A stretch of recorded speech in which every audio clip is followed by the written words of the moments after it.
the growing calls across the nation to defund the police. To end policing as we know it. Off the charts violence in New York City. 11 people shot in just 8 hours on This is Sunday. about the police officers who every single day put on that uniform and they run towards danger when we run away from it.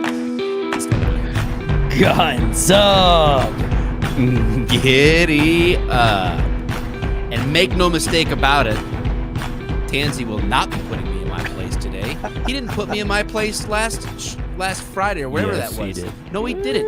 I telegraphed so hard before the show that I said I was gonna quote unquote pick a bone with him, and he just knew. He's getting to know me good enough that it was so telegraphed. It was a softball.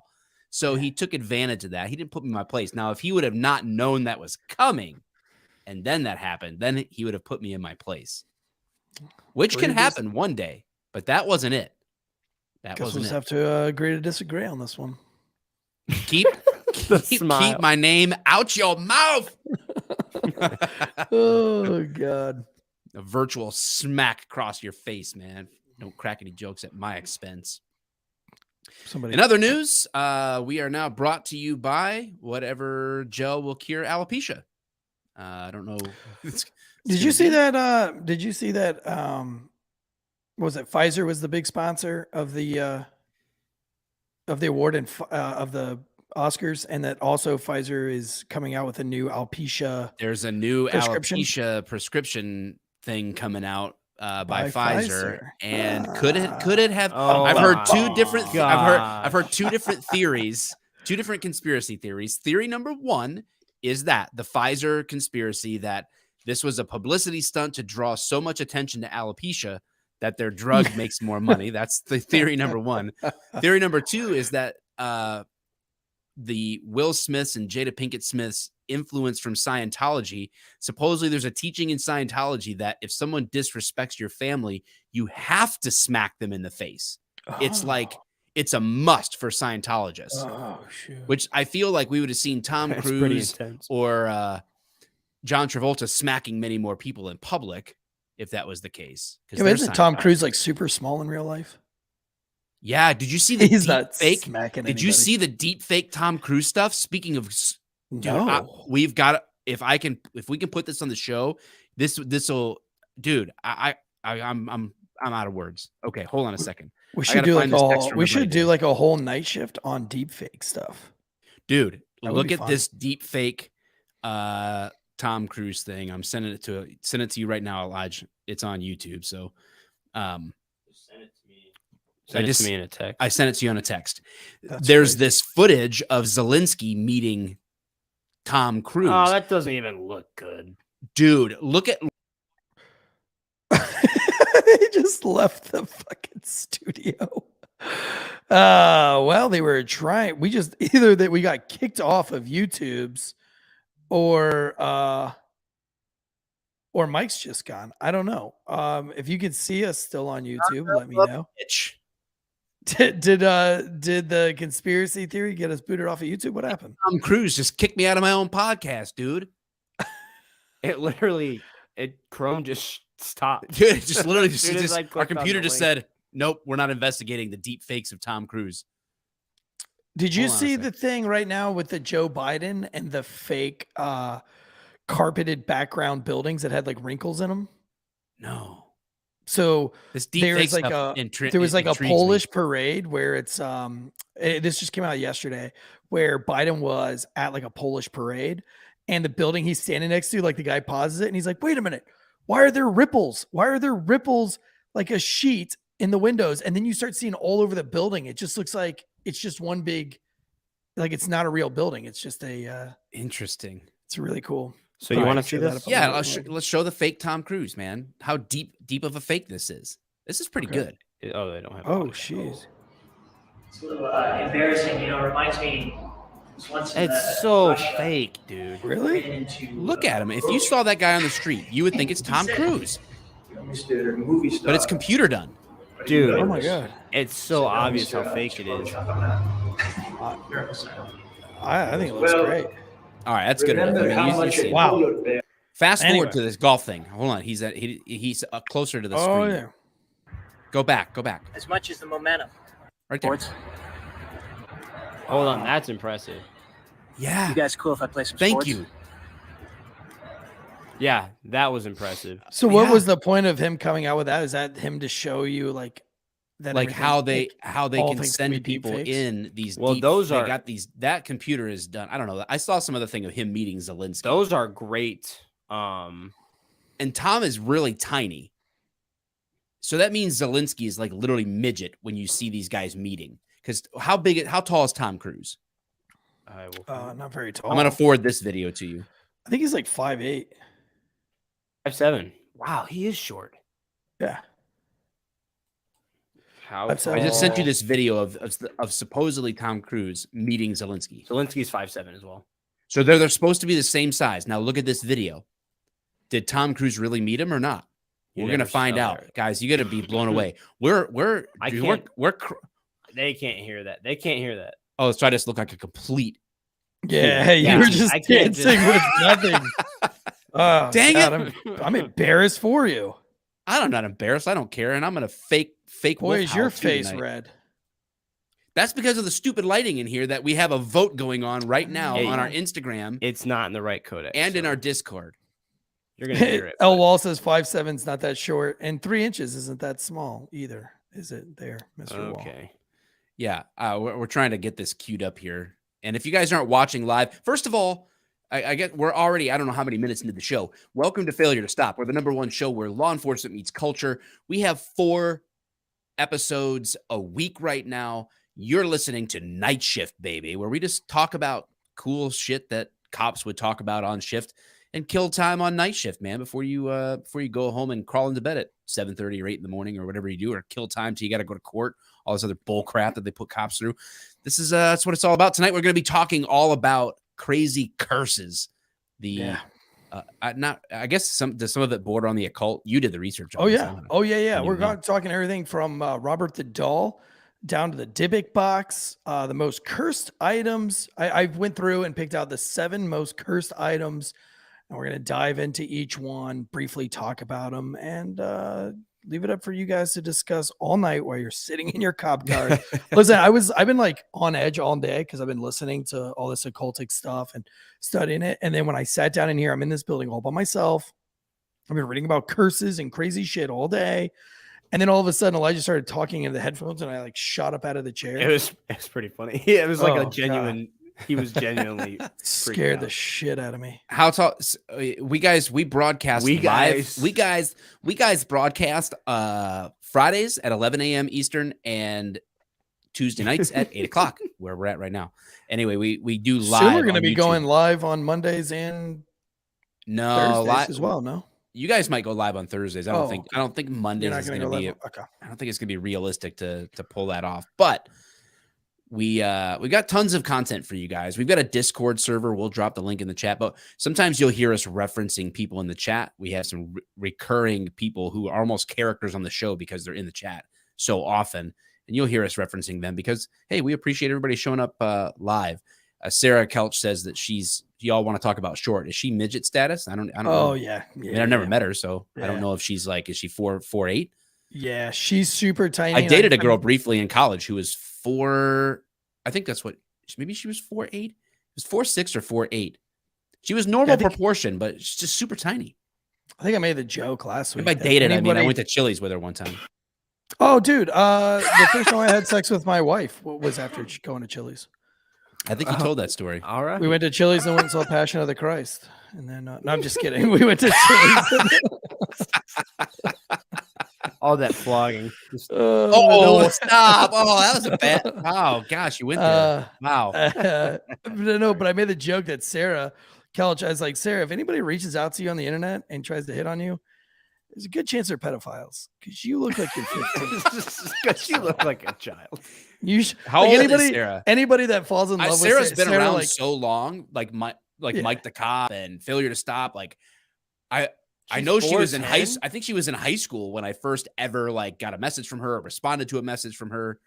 So I don't know how old she is anymore. that's when you were 4'10". attracted to her, but now That's when I was high like school. glad that I narrowly escaped legal entanglements Okay, Jada. But Sarah, you got to be careful, man, because any guy that like starts flirting with you, you got to really question them, make sure they're not pedos, because you again no look kidding. like you're 10. Do we have this video of them Yes, meeting? I've been let's waiting. play it. Let's play it.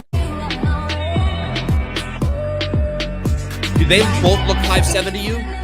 No, That is not Tom Cruise. man, they are really fighting deep-faked him in the for. They're really fighting for power over that handshake. Dominance. They were. Dominance. All they need is Donald Trump for the menage a handshake of the century, and they would have been like, jeez, their forearms would all be jacked. I give in, man. I Sarah's don't. 24. 24. Man, I'm She looks old, 14. dude. She looks 14. Sarah, were you in high school? Man, thanks for being a loyal fan, dude. Gosh. How long have we been I don't doing this blame for? anybody for not listening to me anymore, to be honest with you. Next on To Catch a Predator. I'm over it. I don't even I'm over the internet, let alone anybody that still follows me. Thank you. Appreciate that, actually. 24-year-old badge bunny that looks like she's 14 takes down 6 cops. Crazy pedo ring in Missouri. All right. All right. Sorry, Sarah. Yeah, Sarah's all the jokes. Sorry, today, I guess. Sarah's boyfriend that's really a pedo creeper. Get a life, dude. Date somebody your own fucking age. Don't talk about that way about Boston Joe. Sarah, you better like only date dudes that are like 18 or 19. Because if you date dudes that are like in their 30s, those guys. I think Boston Joe is coming in, trying to come in for a landing there with Sarah early on. Is that a thing? Was that I haven't talked to Boston Joe in forever. Does he hate me? No, I don't know. I don't think so. Oh, I love you, Boston Joe, I guess. He's got a lot going on these days. Gay sports. Unless you talk to hate him either. me, then I hate you. All right. All right. What we got lots of curses to talk about. I don't know anything about any of them. So it's you just lay it on me, baby. Well, first of all, I want to have as many curses in this show as Jada Pinkett has extramarital entanglements. Yeah. And that's a lot of curses. We're going to go through as many curses as Jada has dicks in her How mouth. many hot dogs can Jada Pinkett Smith fit in her mouth? Shut up. What? That's too far. What do you mean it's too far? You just talked about Tansy having sex with his wife after getting, you referenced flogging in reference to our Lord and Savior Jesus Christ. I was joking. And connected it to his sex life. And you're It was talking actually, about me going too far over wieners in the mouth. Literal wieners. Wouldn't Christians Oscar Mayer wieners. Wouldn't Christians say that you should invite God into your sex lives? Who says that? What? People I don't say that. Oh my God. Say a prayer before sex. People say that. Who says that? Lots No. of people do. Nobody that I Oh want to my listen to. God. That's weird. It's like, what are you asking God to have a threesome with you?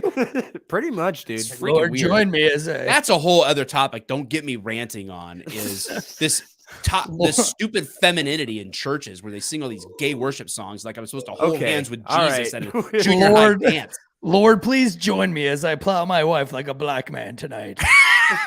Oh, stop. Like I work her over like a Hebrew slave. What? No.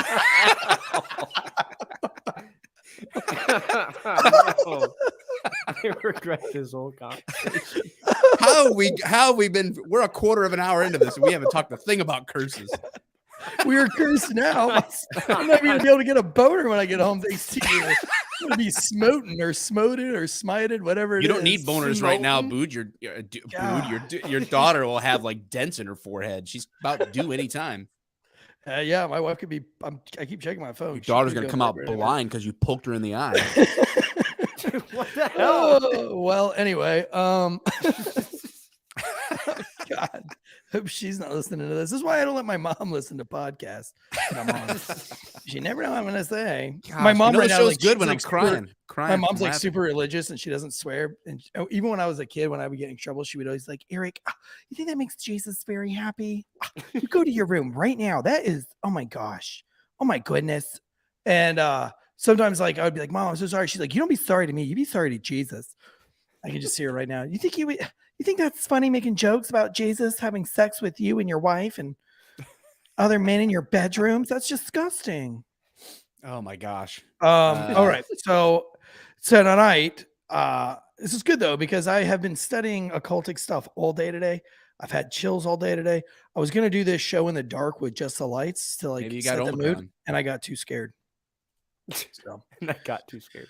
I got too scared and I was like, "Fuck this, dude!" And I I'm- went I'm chill, downstairs. man. I'm relaxing in my gamer chair in the studio. I'm I've ready got to hear an about open door all- to a dark hallway right behind my Yeah, back. we're the only Yeah, people I'm in this this big building all by myself. I'm like, So are super we. sketch. You should see the freaking basement in this place.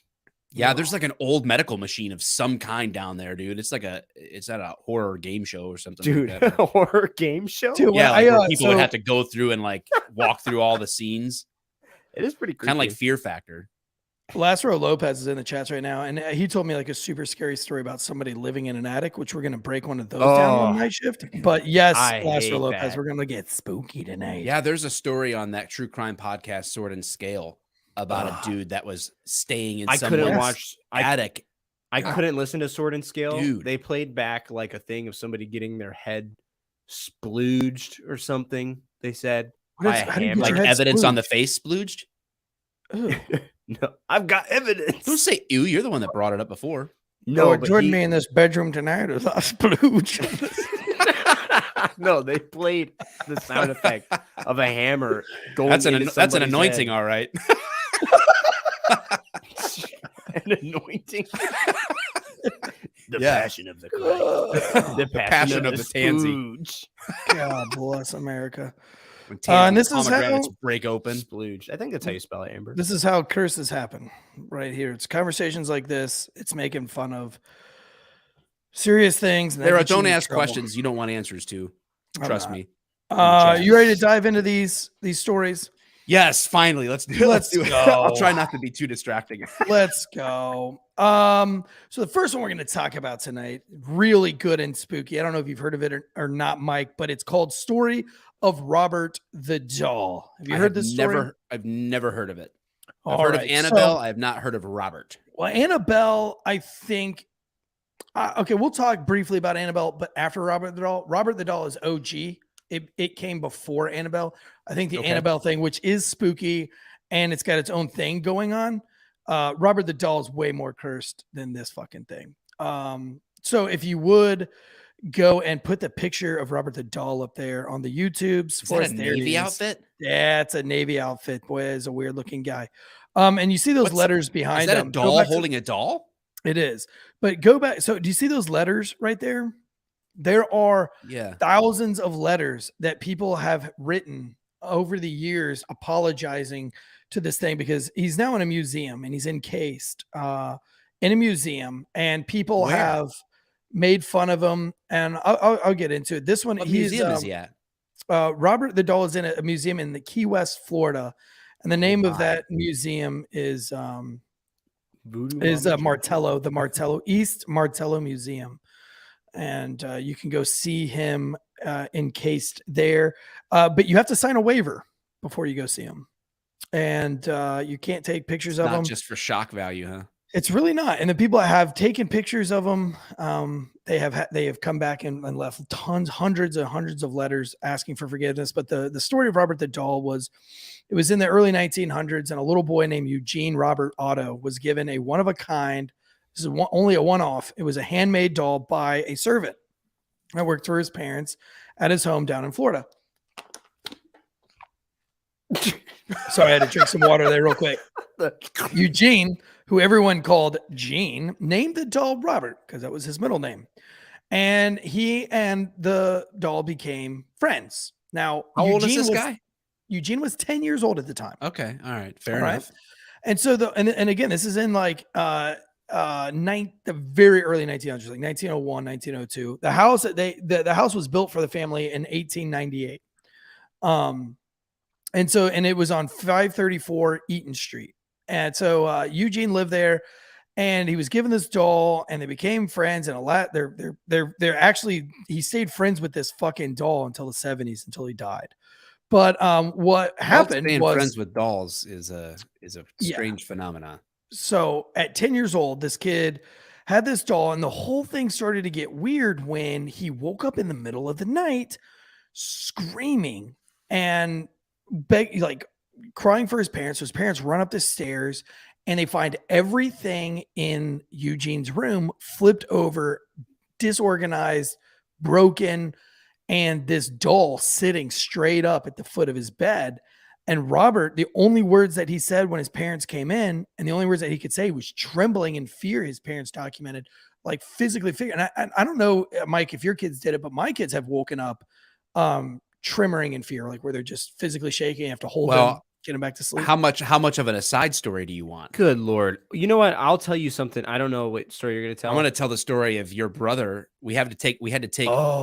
Shoot. I'm a bad dad, and I give my kids firearms and knives. Can I tell you something though? Before you say this, growing up, we lived in our grandparents' house, and they had this super long hallway. Like when I say long hallway, it was a haunted house hallway. Yeah. Yes, it was huge, and they were in like this apartment above the garage in their master bedroom. Yeah, we had like our own space, but it only had one big room in it. So we my were wife in and I like were in the there. main The kids part of were the in the house. main part of the house. And I'm a little kid. I have a nightmare, and I have to walk down this long hallway to my parents' bedroom.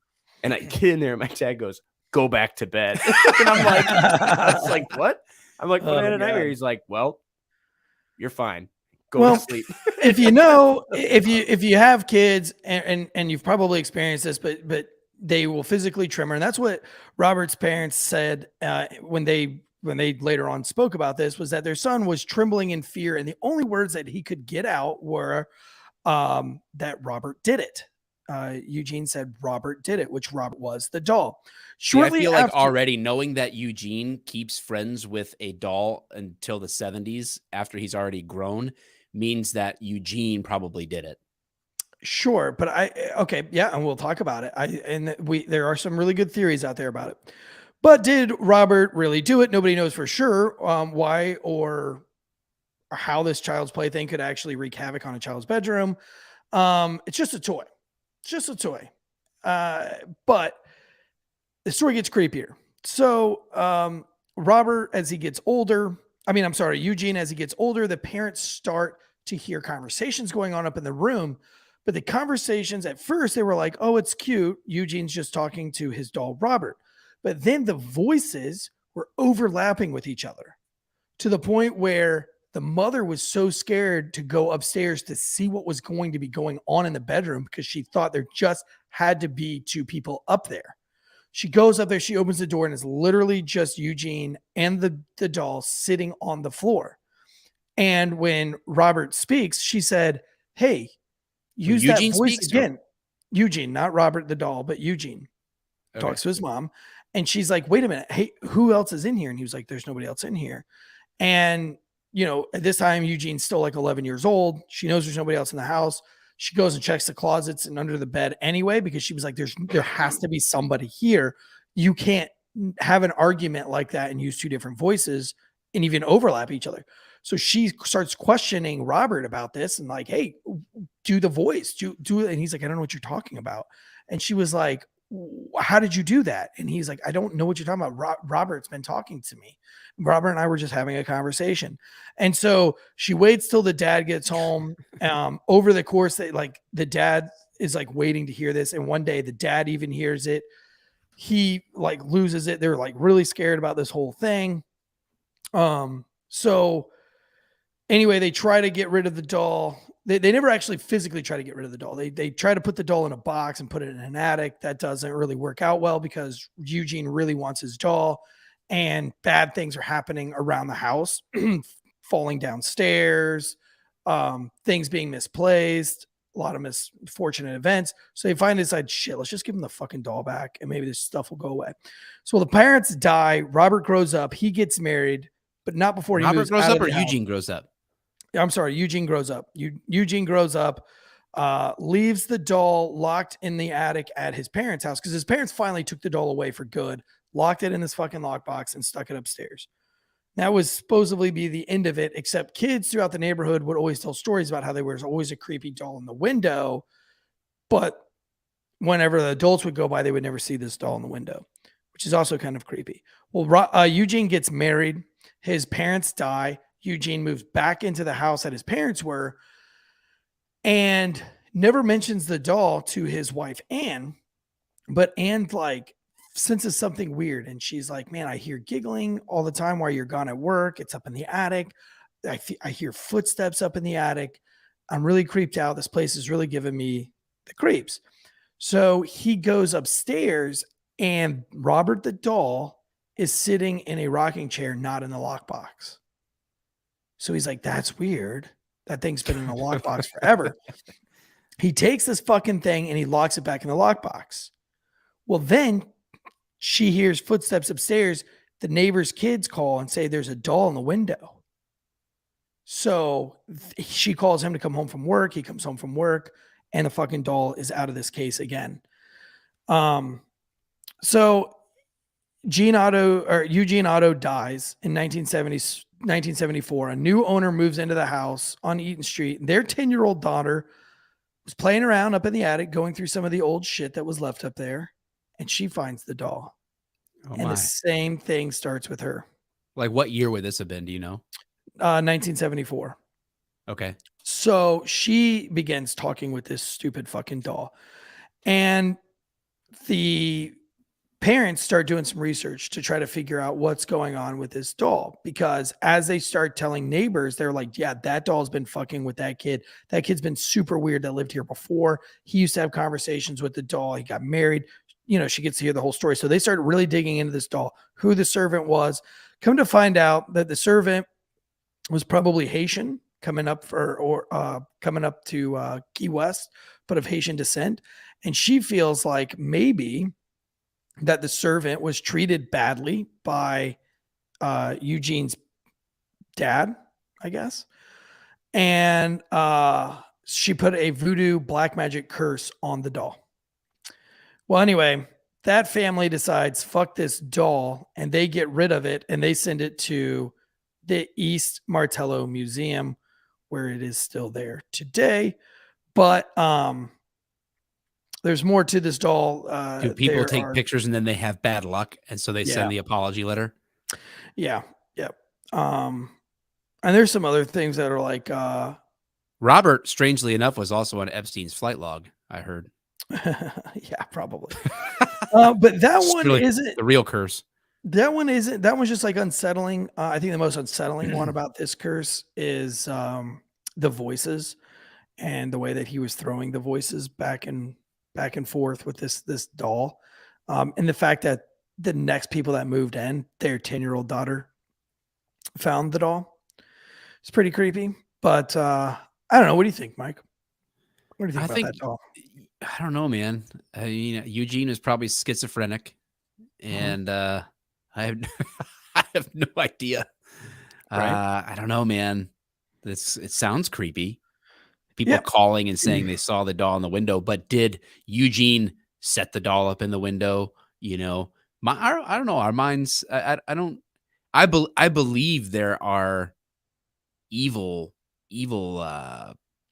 forces at work in the world, as it were. I mean, I think that there is an unseen realm to some degree, that there's things going on that are real, but that we don't see. But I'm not sure that a doll is the best manifestation of that, or the best use of evil's time.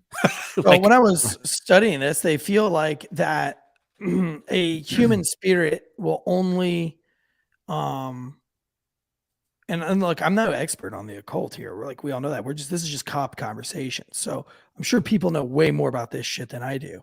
And as the show grows, maybe we'll get people on here that know more about this shit than we do. So I can only just talk as like cop talk. And what I read today was that, especially in the Jewish faith and Christian faith, that humans can only be haunted, like humans passing away their spirit can only move on to haunt other human beings. They can't haunt other objects.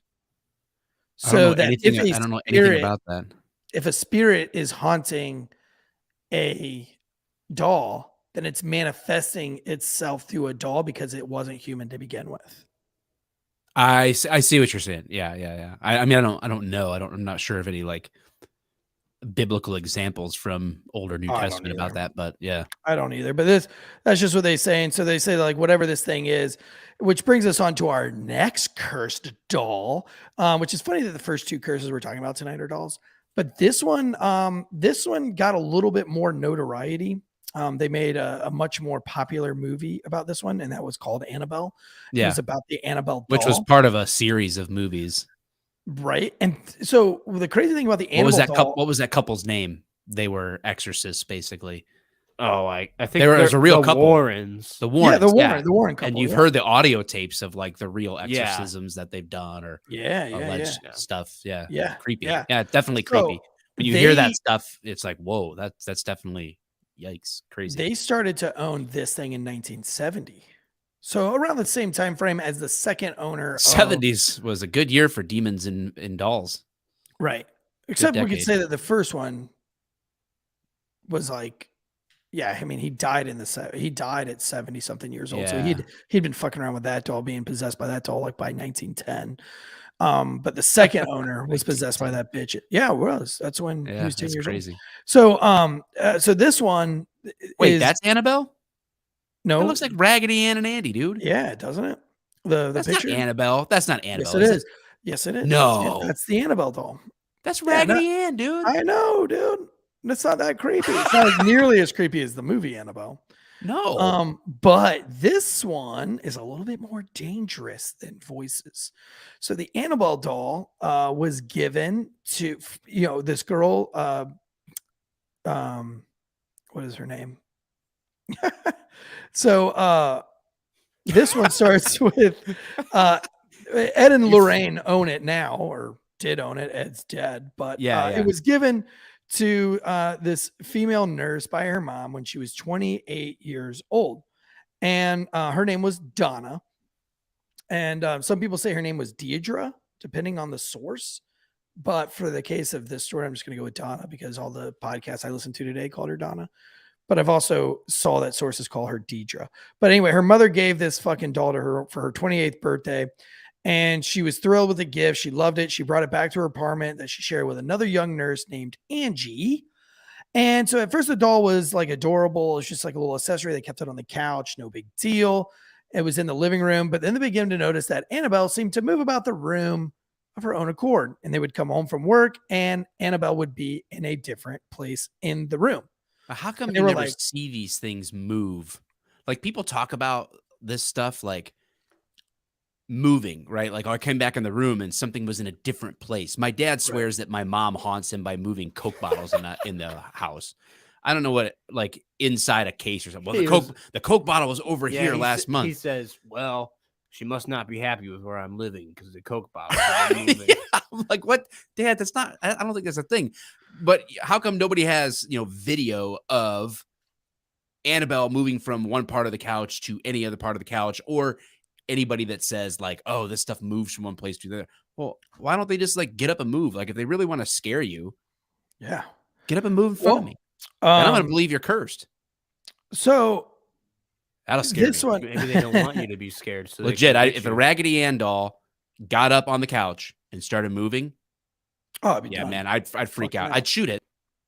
I don't know what I'd do. I'd freak out though. That would get me going. Here's the other thing too. In a bad way. You're going to notice with all these curses that nobody has destroyed the objects. So like that weird doll, Robert doll, kill it with fire, still man. Fucking, he's still in existence. This Annabelle doll, it's still in a museum. They're afraid if they throw it into the ocean, a hurricane will come back or something. It's in a museum up in Connecticut, I believe. But anyway, so this is where this one gets a little bit creepier than the Robert doll. Is they started coming home from work, and not only was the doll moved, but the doll, they started finding notes on parchment paper, which they have never, ever bought parchment paper. These two, they're just two nurses, man. Annabelle goes out to Michael's and buys some craft paper. Or conjures it. So conjures it. Who knows, man? Listen, the story's about to get even wilder. So they start finding notes throughout the apartment that say, help me. According to the women, the notes were written on parchment paper, and they never even kept parchment paper in their home. But then Angie's boyfriend decides he's going to get involved in all this bullshit. And the only name that we have for him is Lou. There's no last name. But she had a boyfriend named Lou, and he was in the apartment one afternoon. The Hulk. And one afternoon while Donna was out and heard rustling in her room as if somebody had broken in. So he decides he goes to inspect it. Well, he gets fucking attacked, and he doesn't know by what. He doesn't know, but he has claw marks and bloody claw marks all down his chest, as well as bruises and it was definitely apparent that he was attacked. The only thing he said that he remembers is when he came to, the Annabelle doll was laying face down on the ground.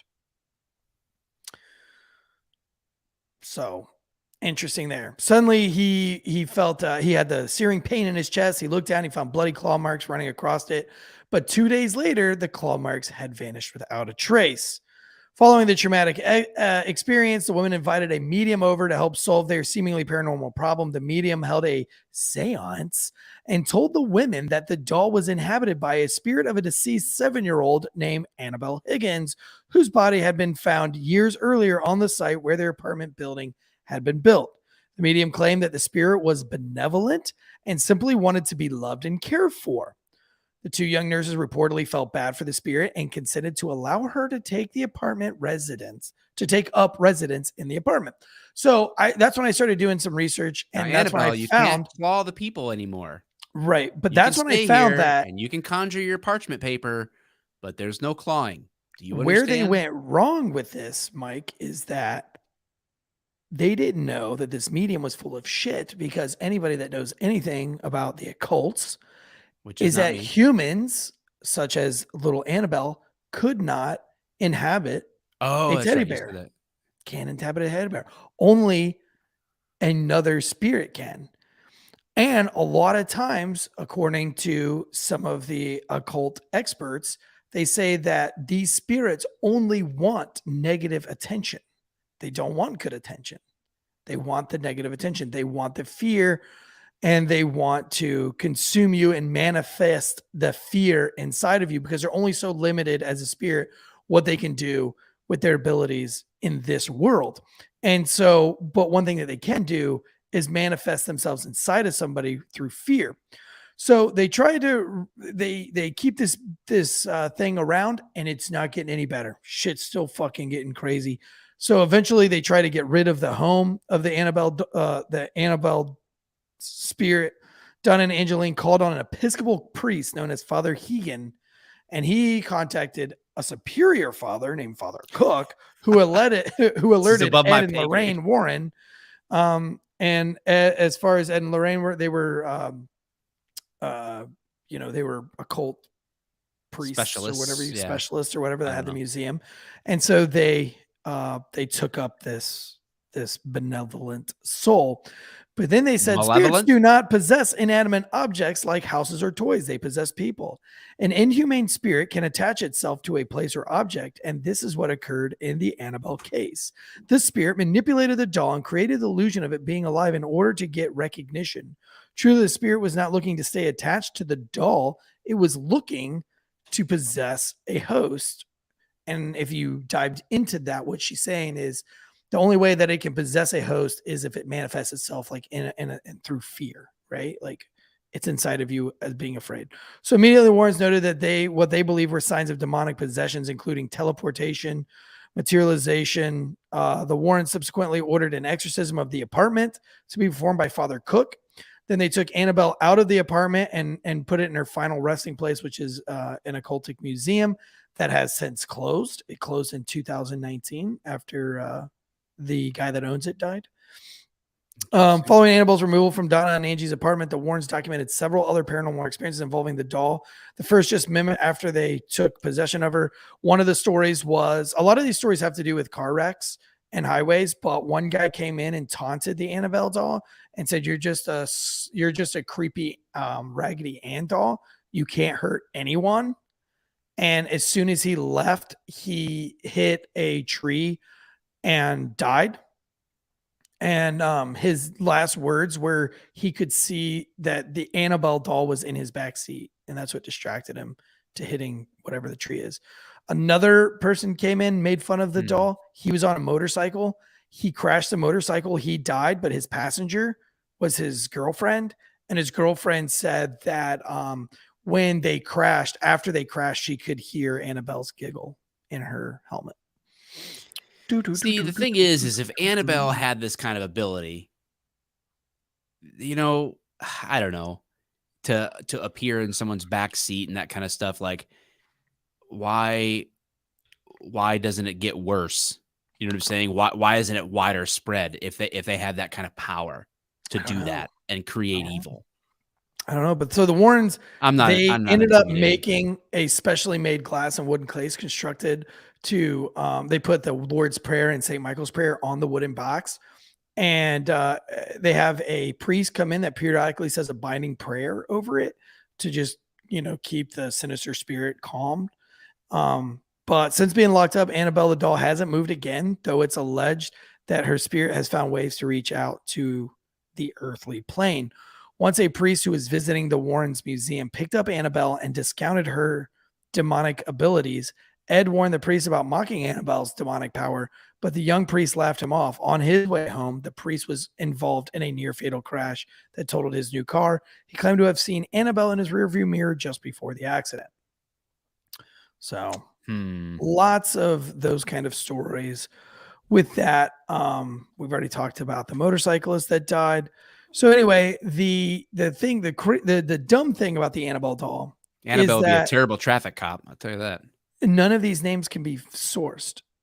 There is nobody's ever figured out who Father Cook is or Father Hayden. Nobody knows the boyfriend Lou. But the only account that they have off of is the Warrens. Nobody's even talked to the two nurses. Yeah. They can't find them either. Are both the Warrens dead now? No, just the woman is alive. I thought she died. Somebody said in the chat she died too. I don't know. Well, 2019 is when they closed the thing for good, after he had died. So I don't know. All right. Let's move on to the next one, which is even more dangerous and deadly. This one is really, really cool. This one is called the Chair of Death. Death.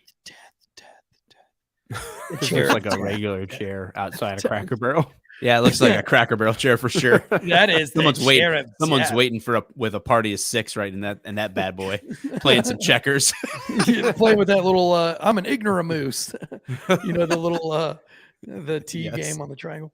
But the history of death, this is a handmade chair, which was made back in 1702.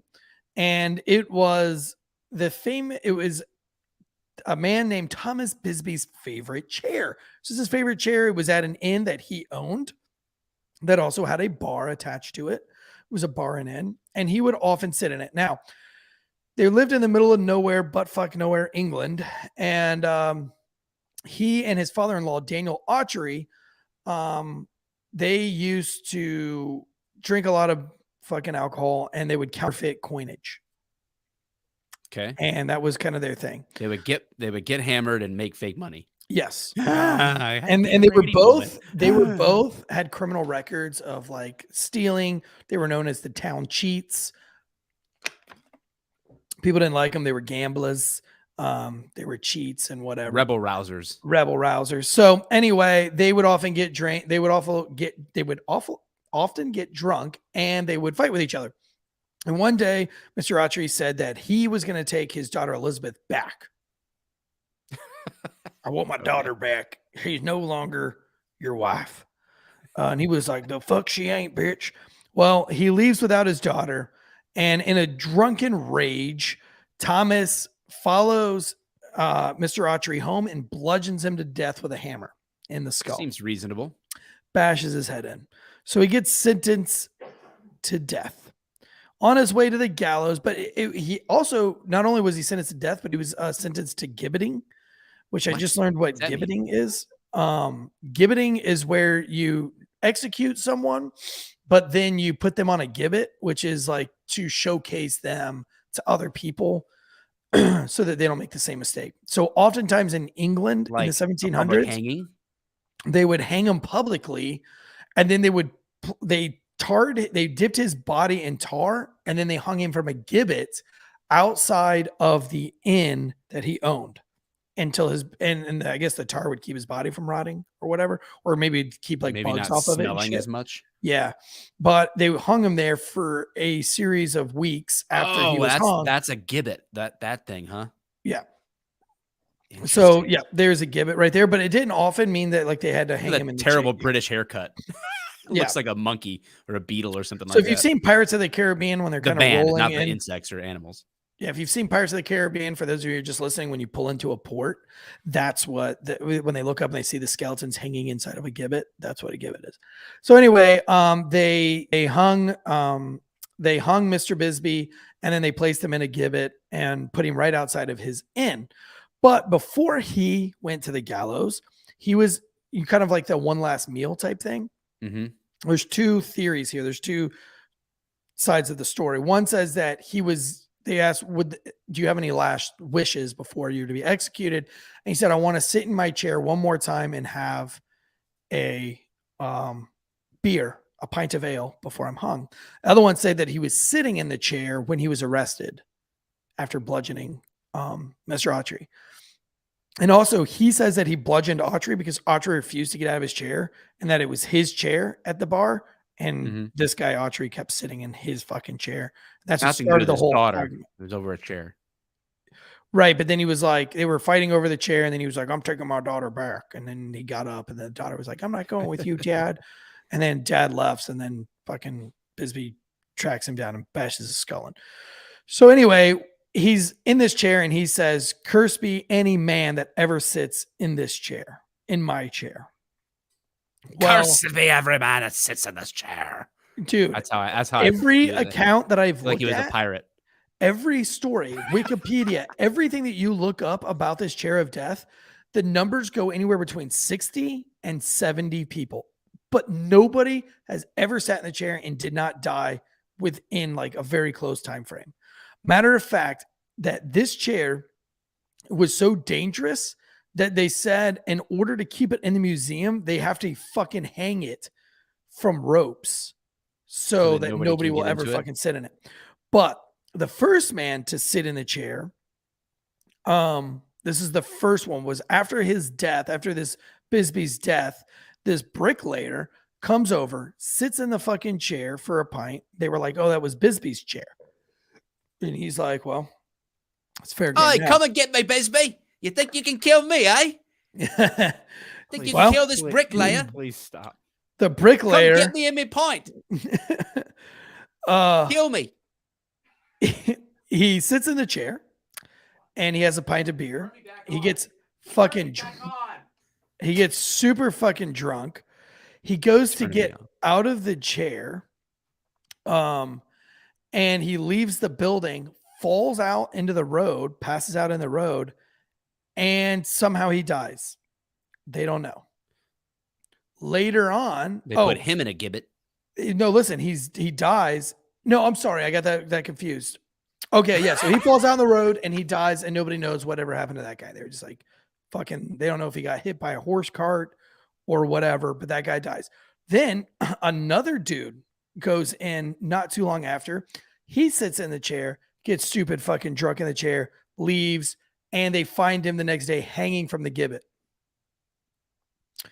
And they write it off as a suicide. However, another man on his dying day says that he killed the dude and then hung him from the gibbet to make him look like he committed suicide. Then during World War II, airmen from a nearby base made it into the pub.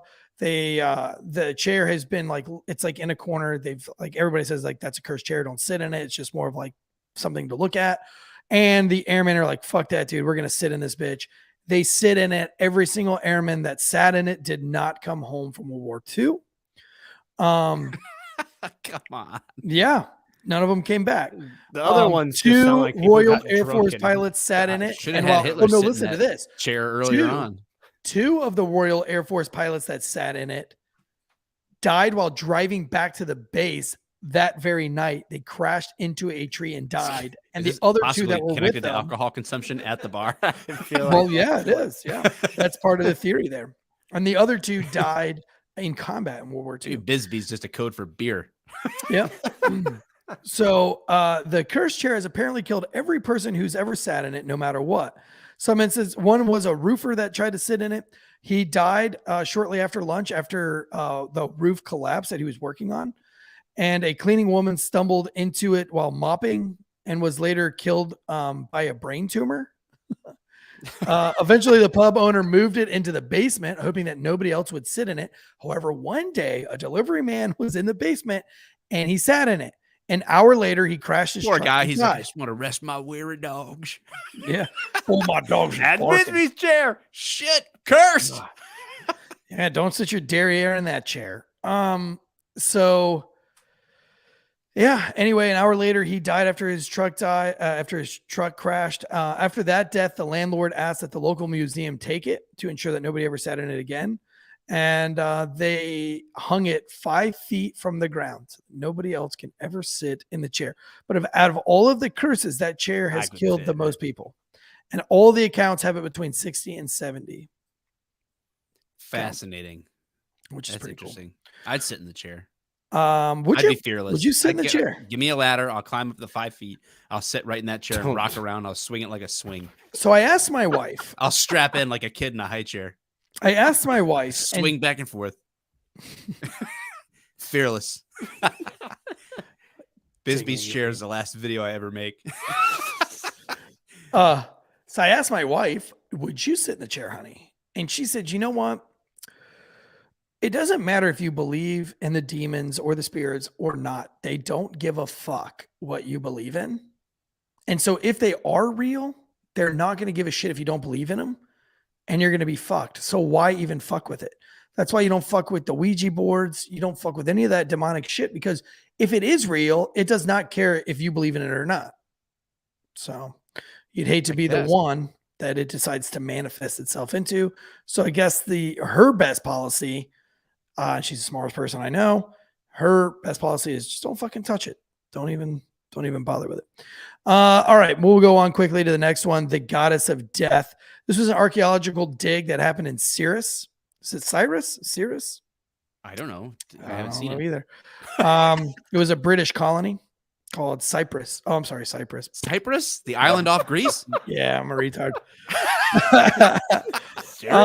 So they find like the cloud? Yeah. Sirius XM? It's a Nimbus? Cyprus. Sorry. So they find this during these archaeological digs, which I guess in 1878, there's like tons of fucking digs that go on there. Anyway, there's these statues, these like limestone carvings where it looks like a woman on a cross, and they have like pronounced hips and legs. They don't really know what the fuck these things are. But this one family finds one that's a little bit more different than all the other ones. I think I've got some pictures up there for you. Nope, that is not it. It's the little concrete statue looking thing. Oh, I sent it. I did it in the order you sent it. Okay, there it is. Oh, I'm sorry. Is that a medieval dildo? Yeah. For the description, I put penis statue. I do see that. Nice penis statue. Does look like a penis statue. So they found this on one of their little archaeological digs. And shortly after finding it, the man who found it and all 7 of his family members died. So another family took over the big giant house, and they found the woman from Lem, that's the statue's the name of the statue is Women from Lem statue. There's a bunch of them found, but this one in particular is like fucking crazy. So the tale is as follows chronologically. Lord Elephant was the first owner during the time of Cyprus. At that time, Cyprus was a British colony. Within 6 years of buying that statue, he and 7 of his members died.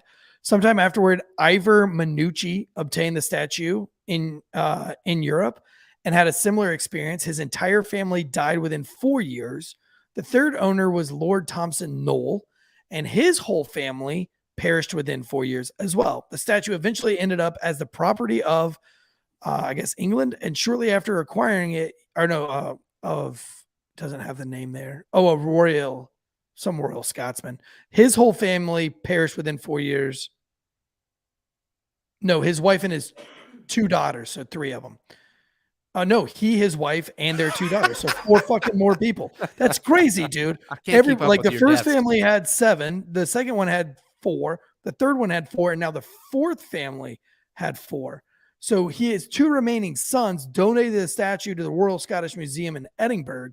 The museum curator who handled the statue died within a year of handling it. The statue is currently in a glass case in the museum, and it has been untouched by human hands ever since. Only people wearing gloves. They were all probably putting it where it didn't belong and catching diseases. I guess. Probably. That's exactly what they were doing. It's pretty weird though, that like everybody dies that comes in contact with this fucking thing. Yeah, but if it's got like syphilis hanging out on that little shaft and everybody's sticking it where it don't belong. Who looks at that?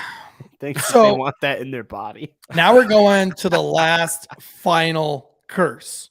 And we'll talk about the Sesaheo curse really quick, which is what led us down this rabbit hole. But the final curse is the haunted Dybbuk box. A Dybbuk spelled Dybbuk, which is Hebrew for evil spirit. So this is an evil spirit box, haunted box. That's what Dybbuk box mean. All right. So it was one on eBay, and this is early, dude. So obviously, eBay's been around not so long, right? I don't know. Tell me the stats on eBay. I mean, all these other ones that we're looking at is like in the 70s. So this one starts in June 2003. So this is a little bit. This is more a modern recent day curse. So it's a wine cabinet, and it was just like a little wooden wine cabinet that's just tall enough to hold a couple of bottles of wine in it. So nothing crazy. Fit on your mantle or something. It doesn't even look like it would be large bottles. I mean, maybe that picture is kind of distorted, but it seems like a small little chalice or cup or whatever, and it doesn't look like wine bottles maybe as large as they are today. Yeah, man. Yeah, you're the sommelier or whatever. Yeah, I mean, it just looks like a little wine box. I thought you knew your wine history. Looks like it'd hold 2 bottles of wine to me. Yeah, look at how narrow they look, though. I mean, it's hard to tell from pictures.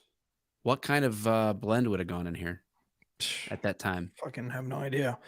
I'm never hiring you for my wine tasting. Wait, in that time, it's Hungarian wine or Polish wine or Spanish wine. I mean, it was all Europe. I mean, who knows where the fucking thing originated from? And you see, it's got the little pull-out drawer. I only drink Ukrainian wine now because I back the Ukrainians. I've actually had a Lebanese wine that fucking people like pick the grapes in the middle of the Civil War to drink it. And actually, like people died in the vineyard while they were picking the grapes from stray bullets during the Civil War in Lebanon. During our Civil War? No, Lebanese. The Lebanese. I'm like, what are the Lebanese doing in our Civil War? No, it was pretty cool. Nice. That was nice of them to help out. The name of that one is called Chateau Moussard, Mussar. You can still buy Chateau Moussard to this day. But anyway, still from the Civil War time? No. The older bottles were from the Civil War time. Okay. But anyway, the June 2003, Jason Haxton won an online auction. He received a box in the mail, and it came with some unexpected consequences. He says, the day that it arrived, I put my hands on it and almost feels like the thing collapses into a liquid state. Haxton told this reporter, I feel like a knife is coming into my gut. Yeah. I'm paralyzed in pain when I go to bed. I have terrible dreams of a hag that seems to come with the box, like an old woman that comes with the box. Haxton 63 said that he first heard about the box from a colleague whose roommate had listed it for sale after bizarre experiences, including hair loss, smelling of bad odors that were associated with the Dybbuk box. So he put it on eBay, and there's a really good podcast that goes through all the owners of the Dybbuk box. So it's actually had a whole bunch of owners, but the one guy that got it, he bought it at an antique shop, and it smelled like cat piss. Like when you open, so it was supposed to never be opened. The woman that he bought it from, it was the daughter of her grandmother died, and she sold the estate to the dude and gave him the box. And he said, hey, I found this box. What's in the box? What's in the box? Yeah. And she's like, oh, please don't open that box. I don't know what's in it, but my grandmother told me never to open it. Matter of fact, I would, if you want to give me that back, I'll take it. If you don't think you can sell it, but because it's an old ratty box. But my grandmother just really sold, she never allowed us to touch it and said, don't ever open this box. So this guy's like, no, I'm keeping it. It's mine. Fuck you. And he opens the fucking box. Now what's inside the box are 2 locks of hair. Let's see what else is in there. There was 2 locks of hair, a Hebrew writing that says shalom. I don't know what else was in there. What else do you see in the picture? I don't have the picture pulled up. Oh, we'll pull it back up. It looks like a chalice. I can't tell what the clear chalice. Stuff is. And then it looks like a lantern, like an old oil lamp kind of a thing. Yeah. Yeah. So, yeah. So anyway, 2 locks of hair, 1 dark and 1 blonde. But what he was overcome by was this smell of, kind of like piss, like cat piss, but it's jasmine because I guess there was some jasmine in there, like dried jasmine in there. And I guess dried jasmine can give the aroma like a very like ammonia like urine kind of thing. And so the smell hit him and he was like, ugh. And then just shit started going really bad. Like business was bad. He was getting sick. He just didn't like it. And so he put this fucking thing on eBay and wrote on it exactly kind of what happened. Like I was told not to do this. So he sells this thing for like $200 and something. Well, somebody else gets this whole thing. They, he sells it to two college roommates and they get it and shit goes crazy. They're like, fuck this thing. They sell it again, goes to this next guy. The guy gets super sick. This guy gets really, really, really sick and is vomiting all these other things. So he tries to get rid of the fucking box, tries to give it to his girlfriend. His girlfriend's like, fuck you, I'm not taking his ex-girlfriend. Oh, he's like, I'm not say, taking like, that why would you do fucking that box. to your current girlfriend? He's not taking that fucking box. So Surprise, it's a Dybbuk in a box. It's like the SNL skit with what's his name that did Dick in a Box? It's Dybbuk in a box. Yeah, he gets with these like Jewish people and they're like, okay, let's research this and let's go back and find what the fuck is going on with this box. So they go back to the granddaughter that originally passed it on to this one guy. And this is like, I guess in like 2017. And so they find this girl and she was like, yeah, my grandmother got it from this other woman. And she gave the name of the woman.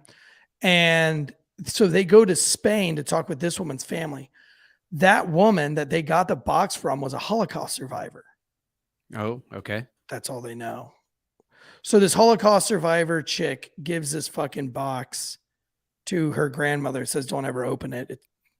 They open all this weird shit happens. So anyway, so it ends up this guy they tell him to put it into another box and seal it with gold. So they put it in this gold lined box. Still has this tidal wave of bad luck. He ends up giving it to a museum in Vegas. This is where the story gets really cool. And so there's and he sold it for like fucking thousands of dollars. So now it's in Vegas.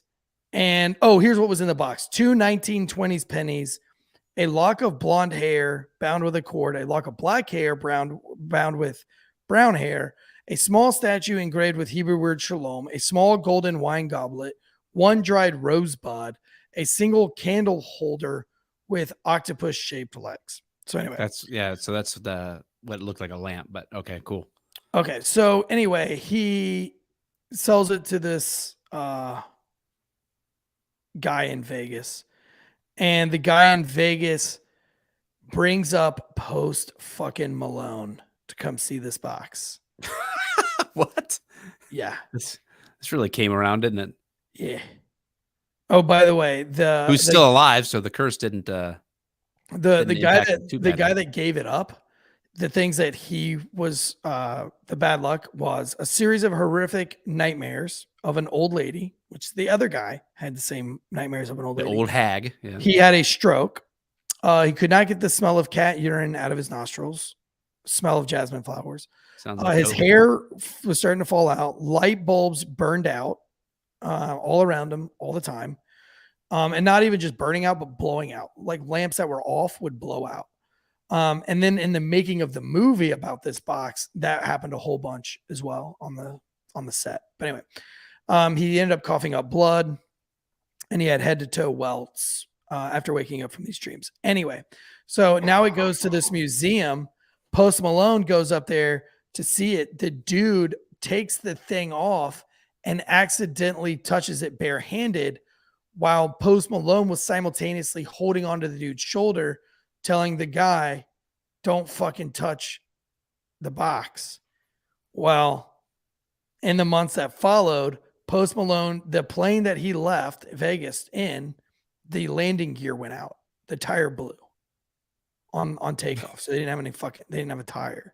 They had to make an emergency landing where the entire tire like fell off of the plane once it landed. Then 3 armed robbers broke into his San Fernando Valley home. He wasn't there, but he had friends there, and they all got pistol whipped by these armed robbers. But he didn't. No. So, and then his Rolls Royce was involved in a serious accident after that. And he feels that the curse moved through that one dude and into him just by touch. That's why he's not dead yet. But it was too weak to pass on. Only a little bit passed through his shoulder. I guess yeah. so. If we're outside of our patrol cars talking about this, I'm not buying any of these things as anything that anything that influences me in any way. I would open the box. I would touch the box with my bare hands. I'd sit in Busby's chair while holding that box. Why do you want to fuck around with that stuff? I'll put the box Annabelle and I'll story. hold Annabelle, and I'll be reading a story of Annabelle, and I will tell the story of Robert the doll to Annabelle while holding the box on my right side of my lap, hanging in the air on Busby's chair. Man, I don't want to ever be near you.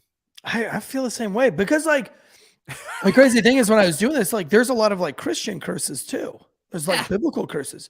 Like a prayer is a curse. Like in Psalms when they were praying to curse his enemies and things like that. Yes. Matter of fact, Like the you're word asking curse for the words. shitstorm. Do you know that curse words aren't necessarily profanity?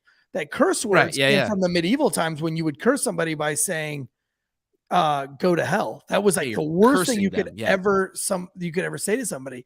And then curse words and profanity really didn't make it mainstream. I mean, they kept going like, "Damn it, damn you," it's like we don't mean it now. But now those are profanity words, and they just lumped in all profanity words to curse words because back in the day, we didn't have profanity words. We only had curse words. Those were the only words you couldn't say. So now we've lumped profanity into curse words, even though there's kind of made it all into one. Yeah. What's going on with you tonight? I don't know. I need more water, man. Well, he's fucking messing around with have Annabelle dolls. The curse is affecting Mike my will vocal end cords. up with one nut the size of a basketball. Dude, I'm gonna put a thing seriously, up on our man, Instagram on do you believe in curses or not? And then Yes. 2, I'm gonna put another poll up I that believe says, in it. would you sit in Busby's chair? See who would I do would it. never. I like to go off of my chair. wife. What's going to happen if I sit in Busby's chair? Absolutely nothing. Okay. Demons. But what if I'll go right now. Why mess with it? Book me a plane trip thing. You think I got money to book you a plane trip to go sit in Busby's chair? Yes. I don't. But I think what would be cool is if we went down to Key West and did hung some out with research. Robert the doll. I'll take a picture with I Robert. wouldn't the doll. go with you. What's gonna happen? I have zero. A doll's interest. gonna do something in my life. I have think so. zero interest in being around any sort of thing that is associated with demons. Hey, man. Yeah, because if demons are real, like my wife says, then what are they gonna do to someone that is inhabited by the Spirit of God? It doesn't If matter. I follow, if that's true, if I follow Jesus and Paul lived with a thorn in his side for the rest of his life. Yeah, but that one was an chick turned encounter around with and God. turned to stone. Or Dude, what? Ashes, whatever. Yeah, that was in Sodom Greek and Gomorrah. mythology, bro. Not Sodom and Gomorrah. It's not Greek mythology. Oh, that she got turned to a pillar of salt. Yeah. Yeah. Yeah, if God told me, like I'm pretty he sure told God her, tells you don't sit fuck in, around. do with that not shit. sit in Busby's chair. I'd be like, yes, Lord. But Yes, that hasn't happened. But please, Yes, please, Lord, while we're having this conversation, join me in my please, bed Lord, let me chambers sit in Busby's chair. Just while I smash my wife, while I destroy her ovaries. I don't know, man. I'm not a big guy. I'm not afraid. I was one of those, like, you go and search creepy places or whatever as a cop. I just never. Haunted houses don't freak me out. I don't get scared. Like Davey said, a demon will inseminate your butt. Like just gets in the chair and starts bouncing on it, like twerking on it. He's like, you like that demon? You like that demon? That in Busby's chair. the dildo. Mike goes around and does like the statue, same. whatever it was. The ancient dildo. The ancient dildo has attacked me. I can't get it out. I go to the Mike goes up to emergency Busby's chair and turns it around and sits in it backwards and like gives it the old rodeo cowboy as he's like jiving on it. Do I look like I'm afraid of Busby's chair? You like that demon? Absolutely like not. that demon? Whatever. Oh Well, my this has God. been an episode of Failure to Stop Night Shift, baby. Dude, you never know what you're gonna get on night shift. You never know what you're gonna Listen, get. we're gonna start. We're gonna get. Because we're really turning some heads with the growth of this thing. We're gonna start getting some like professors on and stuff, kind of like we had the flat earther thing, to really dive into Dude, this like shit. smart people are paying attention to what we're doing. Yeah. All the colleges care. Yeah. Well, listen in to one Mike's of the gonna episodes. wake up tonight, and Robert the Doll's gonna be fucking his mouth. Ugh. I hope not. He's in the he's a Navy doll, so He is in the Navy. I also, we can't say it quite yet, but we've got another surprise coming down the pipe. I hinted at it in our Discord. We'll drop the link to the Discord in the description. But in there, we will announce it to you guys first before it makes its way public. But we got some more surprises. You thought off the cuff was a surprise, but we've got even more coming your way. So if you have got any cases that you want to hear broken down, you want Tansy and I to do on Fridays on the flagship show, then drop that in the Discord, drop it in the comments, and hold on before you cut out. 2 Timothy 1:7. I'm gonna read it. Somebody put it in the chat for us to read. 2 Timothy 1:7. Let's see. I'm familiar with Paul's letter to Timothy. For the Spirit God gave us does not make us timid, but gives us power, love, and self. The fuck does that have to do with? God has not given us a demonized? spirit of fear, but of love. Oh, That's the text. Look, So love I feel like God doesn't want you messing around with that shit. I don't think God cares about that rocking chair, to be honest with you. I think he's got bigger things to worry about. He's got to try to figure out how he's going to sort out Russian collusion, Jada and Will's marriage, let alone a haunted chair. There's a lot going on in the world that matters. All right. We love you guys. We love the Wolfpack. Tune in Thursday to Tansy's last call. He's going to save your current or future marriages and prepare you to sound really cool. Even though you're going to have white New Balance and socks up to your knees, you will sound awesome because you'll have so much pop between this episode and Thursday's last call. You're going into the weekend like baller. Did you have so much shit to talk about? I mean, you're going to be the life of whatever party you throw because you're going to be like, guys, have you heard about Busby's chair? And they're going to be like, what? Okay. Dude, if somebody makes a animation of Robert the Doll and Annabelle double teaming Mike, are you about to make landfall? What are you doing with your head? You look like you're on the cusp of a pirate ship. Just like land ho. You don't rub your forehead? No, not like that. You saluted. You're stationary. You weren't rubbing. It was just this. And then it was like, down low. The one thing about our podcast that I love is that we have 4 episodes a week. And all the other podcasts I listen to, it's 1 episode a week. And I get so depressed 4 times when the I fun. run out of that podcast. Yeah. So you're welcome. Maybe we're cursed. Maybe we're cursed. We'll forever have to give cursed to forever roam the earth. Austin DeTulio says, DeTulio. I've been cursed with not being able to say names. God specifically forbids us Christians to not get involved in witchcraft and the occult. That's a double negative. So that means God wants us to. Look, I'm going to say right now, for your all grammar is satanic. Don't mess There around are with people the that occult. Believe that English is satanic. You know what, Mike? I'll leave it on is. this with you, Mike. I feel like if you Swedish. that says I'm sound killing like your Mike. child in the Busby chair right now. It's Busby, so Whatever. I'm gonna breastfeed my newest child in the. I'm gonna business. start a band and I'm gonna name my Busby I'm chair. gonna name I'm my putting it in band my nursery. the Busby Chairs. I'm just breastfeeding right in the Busby chair. That's my band Take name. that, Busby. You're gonna curse us all, you son of a bitch. And my first album is gonna be Dybbuk Box. There's 2. I don't even know what's going on. Talking about Dybbuk boxes. That's what I'm gonna name my wife's Rock and vagina, roll. the Dybbuk box. This is the shame cave. I don't know what's going on anymore. We right, can't I'm stop. out. We won't stop. Guns up, giddy up, everybody. We will see you Thursday for Last Call.